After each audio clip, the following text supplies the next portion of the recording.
You're not behind, I know. It feels like you are. Like everyone got a secret map, and you're the only one still staring at the blank page. Like the world keeps moving, and you're standing still, watching opportunities blur past like headlights in the rain. And the worst part? You've been trying, you've been showing up, you've been pushing through days that nobody claps for. So why does it still feel like you're late to your own life? What if you're not behind at all? What if the timeline you've been comparing yourself to isn't even real anymore? Because something is shifting, quietly, subtly. Like reality itself is rewiring around one decision you haven't fully honored yet. And I'm going to tell you what that decision is, but not yet. Not because you're not ready, because this moment needs to land first. Can you feel it? That pressure in your chest when you scroll, that heaviness when you hear someone's good news, that silent voice that says, you should be further by now. You don't say it out loud, but you carry it.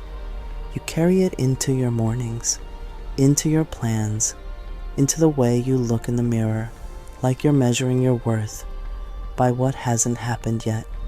And it makes you question everything. Did I waste time? Did I miss my chance?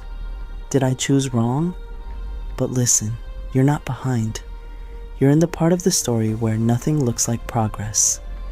Because it's becoming something deeper than progress. It's becoming alignment. And alignment doesn't always feel like winning. Sometimes alignment feels like endings you didn't ask for. Sometimes it feels like delays. And sometimes it feels like a door that should open, staying shut, until you finally stop trying to force your way into a life that was never meant to fit you. And you've been calling it punishment. But what if it's preparation? What if the very resistance you've been fighting is the part that's been saving you? I know, that's hard to hear when you're exhausted. I know. It's hard to believe when you've been watching the clock like it's a judge. But ask yourself this. If you were truly behind, why are you still here? Why are you still feeling the pull? Why do you still have that strange, stubborn knowing inside you that there's more? That knowing is not random. That knowing is not an accident. That knowing is a signal. And signals don't come to people who are finished. Signals come to people who are being redirected.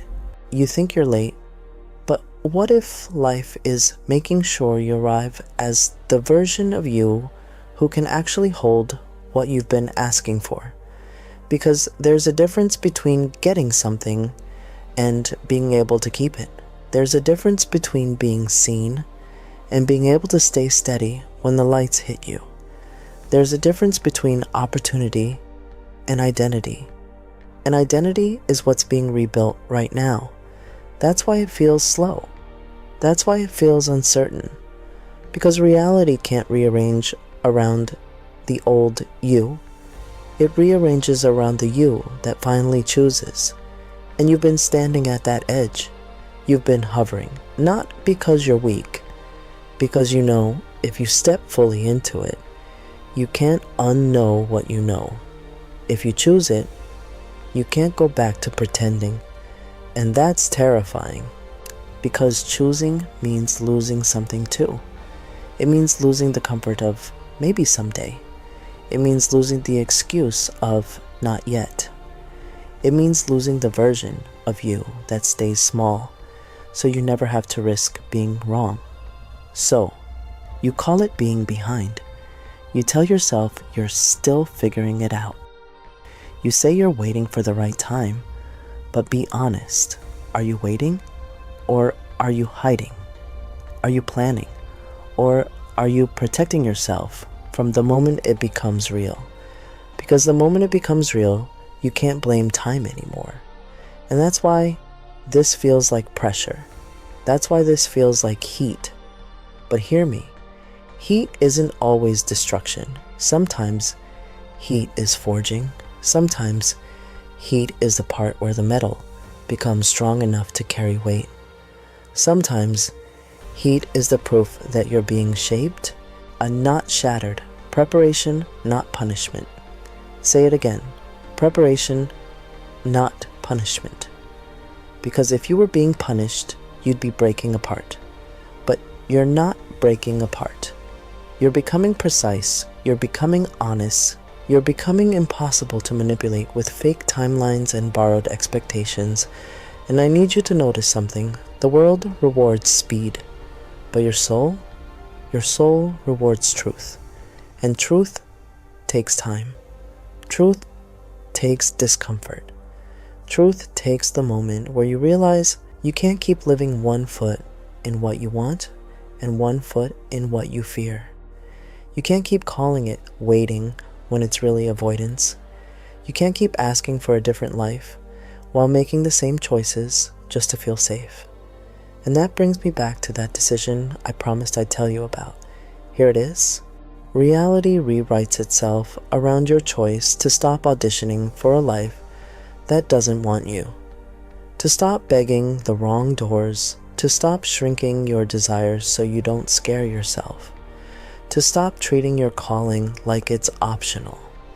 That's the choice, not some dramatic movie scene moment. A quiet internal line. A line you draw where you finally say, I'm not asking for permission anymore. And I know what you're thinking. But what if I choose and nothing changes? Let me open something for you. Changes don't always start as events. Sometimes they start as energy.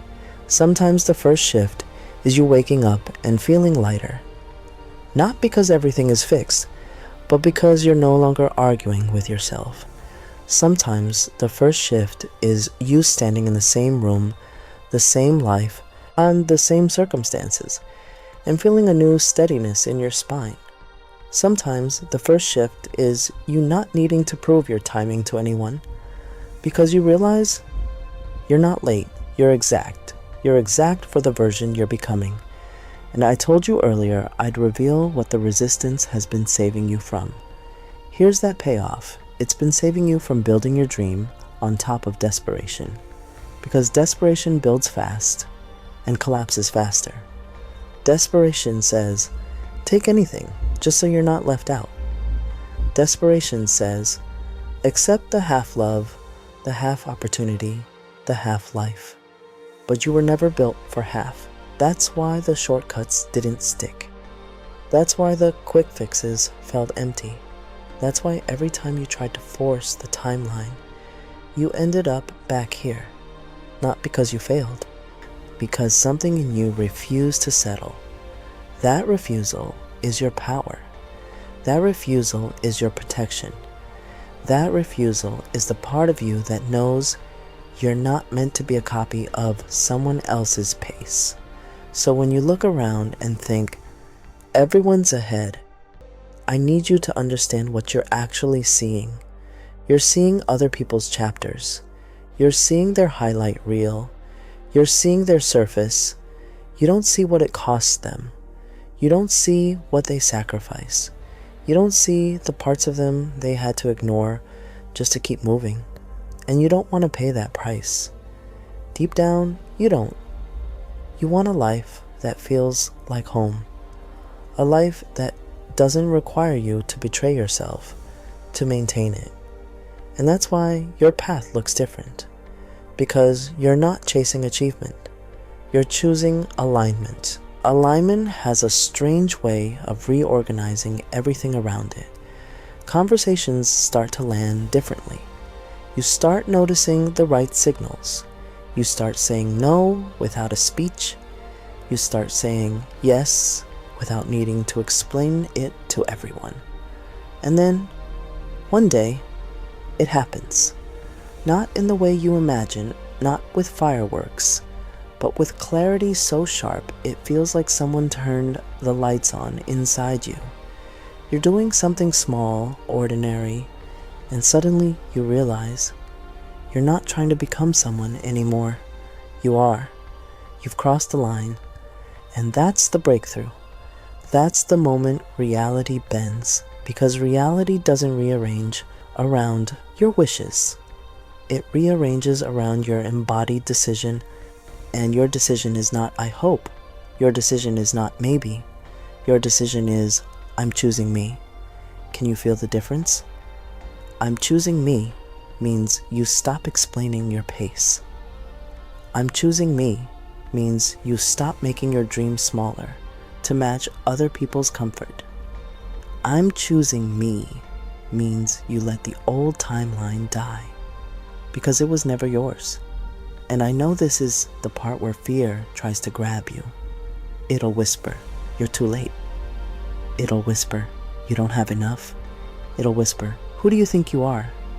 So answer it, not with anger, with certainty, with calm, with that quiet power you've been building in the dark. You say, "I know you're scared, but I'm not behind. I'm not late. I'm not punished. I'm prepared." And then you take the next step like it matters. Not because you're guaranteed anything, because you're done abandoning yourself. And that alone changes everything. It changes how you walk into rooms. It changes how you speak. It changes how you show up when nobody is watching. And life responds to that, not like magic, like momentum, like cause and effect, like you finally lining up with your own truth. So, if you've been feeling the tension, if you've been feeling the squeeze, if you've been wondering why the old ways don't work anymore, that's not a sign you're failing. That's a sign you're being upgraded. Preparation, not punishment. And you're closer than you think, not to someone else's timeline, to your own.